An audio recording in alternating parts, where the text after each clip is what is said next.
Buenos días. Hoy le voy a hablar sobre un tema muy importante que es operaciones de un servicio de emergencias médicas. Nuestras responsabilidades pueden variar de acuerdo al país o sistema de emergencias médicas en el cual trabajemos. Sin embargo, en la mayoría de las responsabilidades que se nos delegan incluyen 5 fases, que es la fase de preparación para la llamada de la ambulancia, recibir y responder a una llamada de emergencia, el traslado del paciente a la ambulancia, el transporte del paciente al hospital y por último terminar la llamada. Preparándose para la llamada de la ambulancia. Es cierto, actualmente estos vehículos de emergencia han mejorado muchísimo, se cuenta con más suministros y equipos, pero si no se contaran con un para la atención y el transporte del paciente, esto sería solo un viaje al hospital. Es así que en el 2009 el Colegio Estadounidense de Cirujanos, el Colegio Estadounidense de Médicos de Emergencia Médica, la Asociación Nacional de Médicos de Emergencia Médica, la Academia Estadounidense de Pediatría enumeraron y recomendaron los suministros y equipos necesarios que debe tener una ambulancia. Los servicios de emergencia médicas están regulados en la mayoría de los países, pues, y cada uno de ellos va a establecer su propia lista requerida de insumos y equipos. Pero es importante aprender dónde se almacena cada artículo, para qué sirve cada artículo y cuándo deben usarse.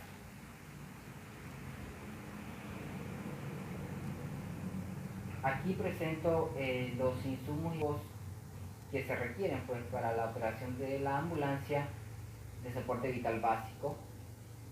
Tenemos los equipos de ventilación y vía aérea, tenemos lo que es el aparato de succión portátil, un aparato de oxígeno portátil, equipos de suministro de oxígeno y equipos de administración de oxígeno que incluye las mascarillas, una bolsa válvula mascarilla y vías aéreas como las cánulas nasales y orofaringeas.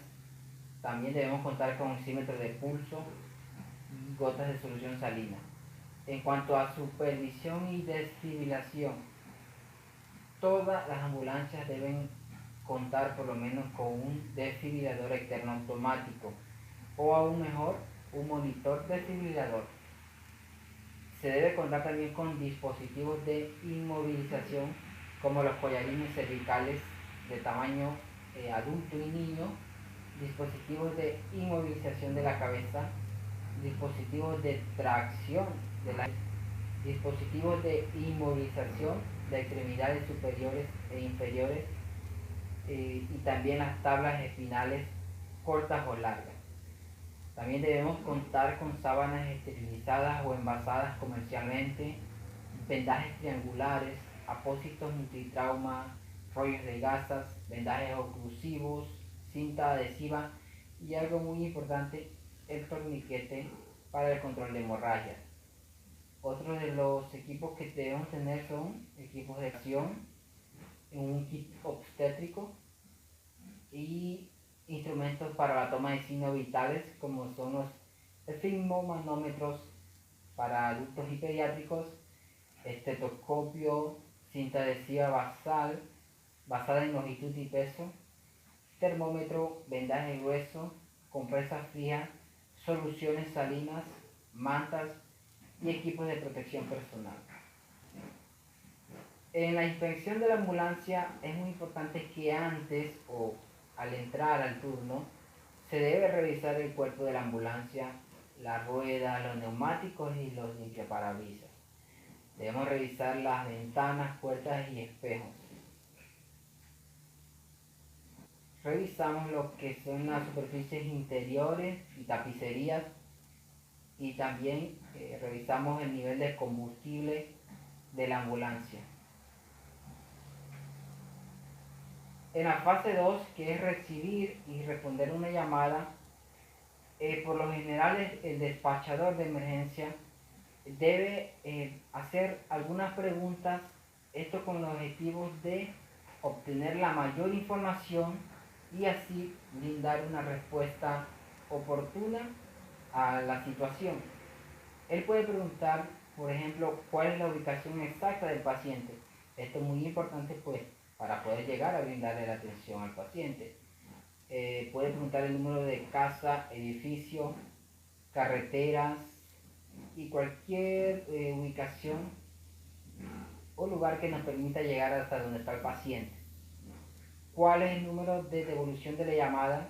Esto es muy importante porque si en caso necesario se necesita otra información adicional, se puede obtener. ¿Cuál es el problema? Esto proporciona la queja principal. ¿Qué edad tiene el paciente? Bueno, se hace énfasis en pues para así poder responder si es un paciente pediátrico o adulto, ir ya preparados para la atención. ¿Cuál es el sexo del paciente? Si no se sabe aún. Si el paciente está consciente o inconsciente. En este aspecto se identifican dos maneras de responder a una emergencia. El primero se le conoce como respuesta en frío, que es cuando la ambulancia va a una velocidad normal y se denomina una prioridad 3. Y cuando se responde o en respuesta caliente, aquí la ambulancia lleva luces, sirenas y otros instrumentos de señalizaciones y se le conoce como prioridad 1. Operar la ambulancia. Es muy importante comprender las leyes locales. Si bien es cierto, en la mayoría de los países se hacen unas excepciones a las leyes para los operadores de emergencias médicas, pero es importante que si un operador de un vehículo de emergencia no conduce con la debida consideración por la seguridad de los demás, debe estar preparado para pagar las consecuencias. Uso de los dispositivos de advertencia. Entre ellas es la sirena. Es un dispositivo de advertencia audible que más se utiliza, pero también es el que más se utiliza indebidamente, porque hay que considerar los efectos que las sirenas tienen en otros automovilistas, en pacientes que van en la propia ambulancia. Esto puede aumentar su ansiedad y agravar su situación, y también a los propios operadores de ambulancia. Ese sonido continuo de una sirena puede hacer que una persona enferma o lesionada sufra más miedo y ansiedad, como ya lo había mencionado. Factores que afectan la respuesta. Día de la semana son días muy pesados porque las personas viajan y de sus trabajos. Hora del día, pues en los principales centros de empleo, el tráfico en las principales carreteras tiende a ser intenso. Y el clima, pues es una condición adversa que puede dificultar la respuesta a una emergencia. Seguridad en incidentes de carretera. Los siguientes son algunos consejos para mejorar la seguridad de las operaciones en las carreteras. Siempre se deben mantener las unidades y personas que no son necesarias fuera de la carretera o fuera de la escena. Evitar los cruces a menos que se pueda completar un giro sin afectar el tráfico. Si es la primera unidad en la escena, esta unidad debe bloquear el tráfico que viene hacia donde está ubicado el incidente. El mejor vehículo para esto es un camión de bomberos, como podemos apreciar en la imagen. Debemos usar o mantener también las medidas de protección. En tal caso, si debemos usar cascos, guantes, colocamos conos, bengalas y reducimos la iluminación de la ambulancia, de las luces de la ambulancia, y pues la ubicación de la unidad es importante, pues debemos colocar la ambulancia hacia la parte donde vamos a salir. En este caso podemos verlas aquí, en una dirección hacia el flujo de tráfico.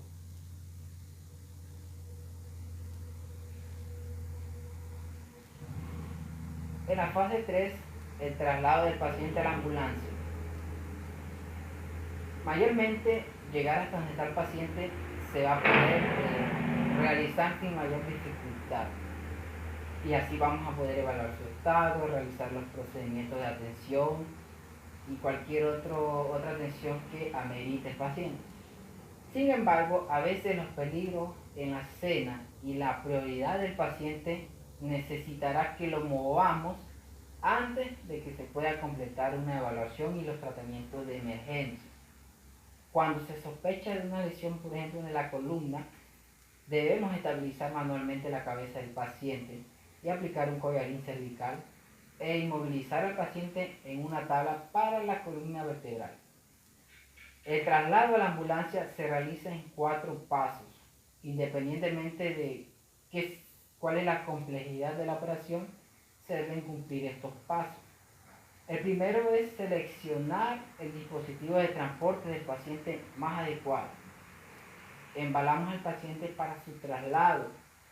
Trasladamos al paciente a la ambulancia y cargamos al paciente en la ambulancia. En la cuarta fase nos habla sobre el transporte del paciente hacia el hospital. Aunque no siempre es posible permanecer sentado, se debe evitar movimientos innecesarios durante la respuesta de emergencia y el transporte. ¿Esto por qué? Porque si la ambulancia llega a tener algún incidente o frenar de repente, podemos lastimarnos. Otra cosa importante es el equipo que no se asegura bien. Estos equipos que no están asegurados bien pueden convertirse en proyectiles e impactar tanto al paciente como a uno mismo. Continuamos con la evaluación del paciente. Es otra cosa importante asegurar la camilla en su lugar. Una camilla no asegurada puede salirse de la ambulancia en pleno recorrido y es algo peor. Colocamos y aseguramos al paciente, ajustamos las correas de seguridad, nos preparamos o nos anticipamos para cualquier complicación, ya sea respiratorias o cardíacas, y si es probable que el paciente sufra un paro cardíaco, debemos colocar una tabla espinal corta o tabla de RCP para realizar la maniobra. Aflojamos la ropa apretada que impida que el paciente reciba o realice buenas ventilaciones. Cargamos un familiar o amigo que debe acompañar al paciente. Cargamos los objetos personales del paciente y los guardamos para posteriormente entregarlo en el cuarto de urgencia a una persona responsable. Hablamos con nuestro paciente. Muchas veces hablar disminuye esa ansiedad, ese miedo que el paciente pueda tener y puede mejorar el tratamiento y el traslado. Cuando ya estemos seguros de que todos estos pasos estén listos, es cuando podemos decir iniciemos la marcha. Pero si el paciente está en una situación crítica, podemos obviar estos pasos, o no obviar, sino realizarlo durante el traslado. Atención al paciente en ruta.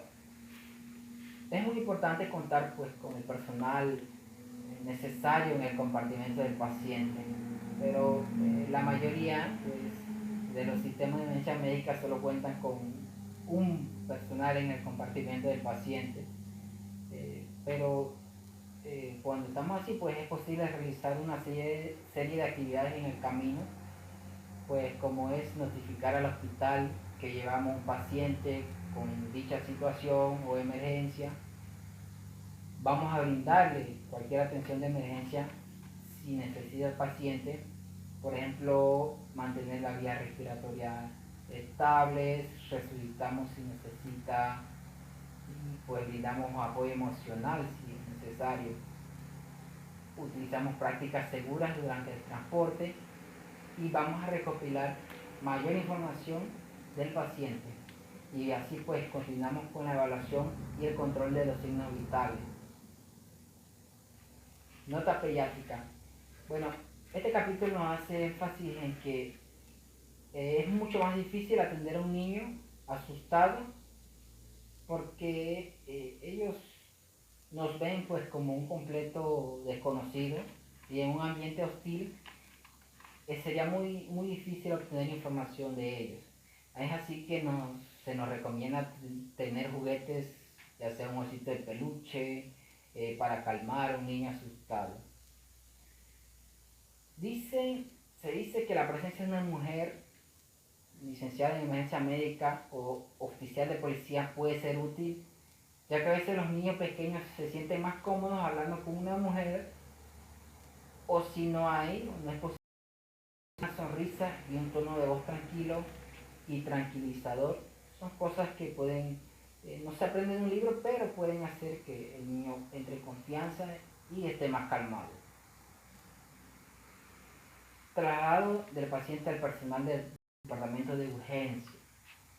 En una situación de admisión de rutina o cuando una enfermedad o lesión no pone en peligro la vida del paciente, bueno, vamos a verificar primero a ver qué se debe hacer con el paciente. Si es necesario, asistimos al personal del departamento de emergencia, es necesario, y proporcionamos un informe verbal. Bueno, vamos a decirle al médico de urgencia o al personal de urgencia que está allí cualquier cambio que hayamos notado durante el traslado. Tan pronto como ya terminemos estas funciones de asistencia, debemos elaborar el informe de atención prehospitalaria. Y por último, los objetos personales del paciente vamos a dárselo al personal médico que está en el cuarto de urgencia. Aquí en las imágenes podemos ver las distintas fases de esta transferencia del paciente al cuarto de urgencia. En la fase 5, que es ya terminar la llamada, pues en el hospital, mientras aún estemos allí, ya debemos estar comenzando o preparar la ambulancia para responder a otra llamada.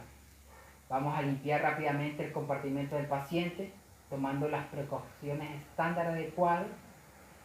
Vamos a preparar el equipo respiratorio para el servicio. Reemplazamos los artículos necesarios. Cambiamos el equipo de acuerdo a las políticas locales. Haz la camilla. Y aquí se nos hace una nota importante, que una camilla cuidadosa, preparada, inspira confianza al paciente. No usar ropa manchada, aunque esté limpia. Dice que hay que hacer siempre la presentación de su camilla un motivo de orgullo personal y profesional. Y no solo de la camilla, sino también de la ambulancia en general. En ruta a la base vamos a cumplir otras responsabilidades, como es avisarle al despachador que ya estamos disponibles o no. Vamos a ir a la ambulancia si es necesario. Por ejemplo, cuando los pacientes es transportado con enfermedades de transmisiones por aerosol, es importante este paso. Repostar la ambulancia nos recalca pues la frecuencia con que se debe recargar el combustible de la ambulancia. Cuando llegamos a la estación, es necesario completar una serie de actividades antes de que la ambulancia pueda ya ponerse en sí en disponibilidad. Podemos colocar cualquier ropa u fluidos corporales del paciente en una bolsa de riesgo biológico. Vamos a limpiar y desinfectar los equipos usados que no se pueden desechar. Limpiamos y desinfectamos el compartimento del paciente. Reemplazamos los artículos fungibles. Llevamos los procedimientos de mantenimiento del vehículo posteriores a la operación según sea necesario. Y por último, pues limpiamos el vehículo, tanto afuera como por dentro. Y ya al final pues completamos todo el papeleo. Podemos ver en las imágenes las diferentes fases que podemos cumplir cuando estamos ya en el estacionamiento. fases muy importantes para la seguridad del paciente y de nosotros mismos. El capítulo aquí también nos presenta una sección importante que es el rescate aéreo. En algunas circunstancias no va a ser posible trasladar a un paciente en ambulancia y es por eso que se hace necesario el traslado en aéreo, ya sea por helicóptero o un avión de la fila. ¿Cuándo llamar al rescate aéreo? Bueno, puede ser por razones operativas. Las razones operativas para el rescate aéreo incluyen, pues, para acelerar el transporte a un centro de trauma distante u otra instalación especial, cuando la extracción de un paciente de alta prioridad es prolongada y el rescate aéreo puede acelerar el transporte, cuando un paciente debe ser rescatado de un lugar remoto al que solo se puede llegar. En nuestro país, este tipo de transporte se utiliza más para áreas de difícil acceso o rurales y por acá en áreas comarcales. Razones médicas es otra de las razones que ameritan un transporte aéreo. Puede ser, pues, un paciente en estado de shock, un paciente con una escala de coma de Glasgow inferior a 10, un paciente que tenga una lesión en la cabeza con alteración del estado mental, paciente con traumatismo torácico y dificultad respiratoria, paciente con lesiones penetrantes en el cuerpo, paciente con amputación proximal de la mano o el pie, y un paciente con quemaduras extensas o un paciente con mecanismo de lesión grave. Generalmente los pacientes con paro cardíaco no van a necesitar transporte aéreo, al menos que estén hipotérmicos. Se nos presenta, pues, cómo debemos configurar una zona de aterrizaje. Un helicóptero requiere una zona de aterrizaje o LZ aproximadamente de 100 por 100 pies. ¿Cómo debemos acercarnos a un helicóptero? Siempre no debemos acercarnos a menos que estemos escoltados por el personal de vuelo. Vamos a permitir que la tripulación del helicóptero dirija la carga a bordo. Vamos a mantenernos alejados del rotor de la cola. Mantenemos el tráfico y los vehículos a 100 pies o más de distancia del helicóptero. No vamos a fumar a menos de 200 pies de la aeronave. Tenemos en cuenta las áreas de peligro alrededor de los helicópteros. Nunca debemos caminar alrededor del rotor de la cola. Cuando se nos acercamos debemos hacerlos agachados. ¿Por qué?